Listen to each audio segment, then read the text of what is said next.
நீங்க எதால செய்யப்பட்டிருக்கீங்கன்னு என்னைக்காவது யோசிச்சு பார்த்திருக்கீங்களா? தங்கம், வெள்ளி இல்ல வேற ஏதாவது ஸ்பெஷல் பொருளாலையா? வாங்க, நம்மள உருவாக்குற அந்த சீக்ரெட் கெமிக்கல் ரெசிபி என்னன்னு இன்னைக்கு நாம அலசி ஆராயலாம்.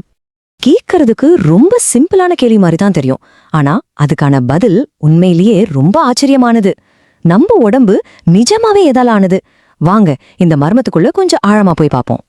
முதல்ல ஒன்ன புரிஞ்சுக்கணும். நாம எல்லாருமே இந்த பிரபஞ்சத்தோட ஒரு சின்ன துளிதான். அதாவது நட்சத்திரங்கள், பாறைகள், ஏன் இந்த இயற்கையில இருக்கிற எல்லாத்தையும் உருவாக்குன அதே கெமிக்கல்ஸ் தான் நம்ம உடம்பையும் உருவாக்குது. நம்ம பிரபஞ்சத்துல இயற்கையாவே மொத்தம் 92 தனிமங்கள், அதாவது எலிமெண்ட்ஸ் இருக்கு. ஹைட்ரஜன்ல ஆரம்பிச்ச யுரேனியம் வரைக்கும். இதுங்க தான் இந்த உலகத்துல இருக்கிற எல்லாத்தையும் உருவாக்குற பில்டிங் பிளாக்ஸ். ஆமாங்க, உங்களையும் சேர்த்துதான். மொத்தம் 92 எலிமெண்ட்ஸ் இருந்தாலும் இவ்ளோ காம்ப்ளெக்ஸான நம்ம உடம்பை இயக்கறதுக்கு அதுல வெறும் 25 தான் தேவைப்படுது. ஆச்சரியமா இல்ல? இந்த 25 தனிமங்கள் தான் நம்ம செல்கள், திசுக்கள், உறுப்புகள்னு எல்லாமே சரியா வேலை செய்ய காரணம். ஆனா இங்கதான் ஒரு ட்விஸ்ட் இருக்கு.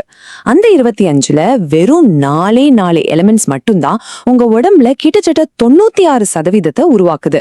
அது என்னவா இருக்கும்னு தெரிஞ்சுக்க ஆர்வமா இருக்கீங்களா? இதோ வராங்க நம்ம super stars. Oxygen, carbon, hydrogen, அப்புறம் நைட்ரஜன். இவங்க தான் நம்ம வாழ்க்கையோட அஸ்திவாரம். இந்த 4 பேர் தான் நாமளா மாத்துறாங்க. சரி, இப்ப இந்த ரெசிபிய கொஞ்சம் நம்பர்ஸ் வச்சு பாப்போமா? இந்த 4 முக்கியமான ஆளுங்களும் நம்ம உடம்புல எவ்வளவு % இருக்காங்கன்னு தெரிஞ்சா கண்டிப்பா ஆச்சரியப்படுவீங்க. ஃபர்ஸ்ட் இடத்துல இருக்கிறது ஆக்சிஜன். உங்க வெயிட்ல சுமார் 65% ஆக்சிஜன் தான். அட, நம்ம மூச்சு விடுறோமே அதே ஆக்சிஜன் தான். நம்ம உடம்புல இவ்ளோ பெரிய பங்கு அதுக்கு இருக்குன்னு நினைச்சு பாருங்க. இது பெரும்பாலும் தண்ணியில இருந்தாலும் நம்ம செல்கள் எனர்ஜியை உருவாக்குறதுக்கு இது ரொம்ப ரொம்ப முக்கியம். அடுத்து கார்பன். இது உங்க உடம்புல ஒரு 18% இருக்கு. கார்பன் தான் வாழ்க்கையோட பேக் போனுன்னே சொல்லலாம். பூமியில இருக்கிற எல்லா உயிரினங்களோட மூலக்கூறுகளுக்கும் சென்டர் பாயிண்ட் இதுதான். மூணாவதா வருது ஹைட்ரஜன். இது உங்க வெயிட்ல ஒரு 10% இருக்கும். பிரபஞ்சத்திலேயே ரொம்ப அதிகமா இருக்கிற எலிமெண்ட் இதுதான். நம்ம உடம்புல இருக்கிற தண்ணிக்கும் மத்த ஆர்கானிக் மூலக்கூறுகளுக்கும் இது ரொம்ப முக்கியம். கடைசியா நைட்ரஜன். இது ஒரு 3% இருக்கு. நம்மளோட டிஎன்ஏக்கும் புரதங்களுக்கும் இது ஒரு முக்கியமான பகுதி. சோ இவங்க 4 பேர் தான் மெயின் பிளேயர்ஸ். அப்போ மீதி இருக்கிற கொஞ்சம் % என்னன்னு கேக்குறீங்களா? அதுல தான் கால்சியம், பாஸ்பரஸ், பொட்டாசியம் மாதிரியான மத்த முக்கியமான எலிமெண்ட்ஸ் எல்லாம் வருது. நம்ம எலும்பு ஸ்ட்ராங்கா இருக்கவும் நரம்புகள் சிக்னல் அனுப்பவும் இவங்க தான் ஹெல்ப் பண்றாங்க. அளவுல கம்மியா இருந்தாலும் இவங்க இல்லாம நம்ம உடம்பால வேலை செய்யவே முடியாது. இப்ப இந்த படத்தை பாருங்க.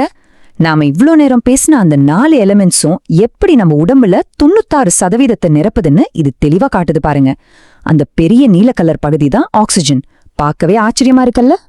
சரி, இந்த எலிமெண்ட்ஸ் எல்லாம் நம்ம உடம்புல தனியா சுத்திட்டு இருக்காது. அதுங்க ஒன்னோட ஒன்னு சேர்ந்து சேர்மங்கள், அதாவது காம்பவுண்ட்ஸா உருவாகுது.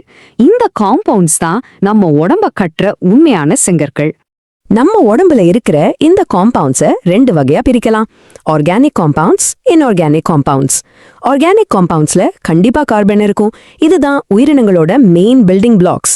இன்ஆர்கானிக் காம்பவுண்ட்ஸ்க்கு ஒரு சூப்பர் உதாரணம்னா நம்ம உடம்புல இருக்கிற தண்ணி தான். இப்போ நம்மள உருவாக்குறதுல ரொம்ப ரொம்ப முக்கியமான ஆர்கானிக் காம்பவுண்ட்ஸ் பத்தி பார்க்கலாம். இத வாழ்க்கையோட 4 தூண்கள்னு கூட சொல்லலாம். முதல்ல கார்போஹைட்ரேட்ஸ். நாம ஓட, ஆட, யோசிக்க எல்லாத்துக்கும் உடனடியா எனர்ஜி கொடுக்கறது இதுதான். அடுத்து புரோட்டீன்ஸ்.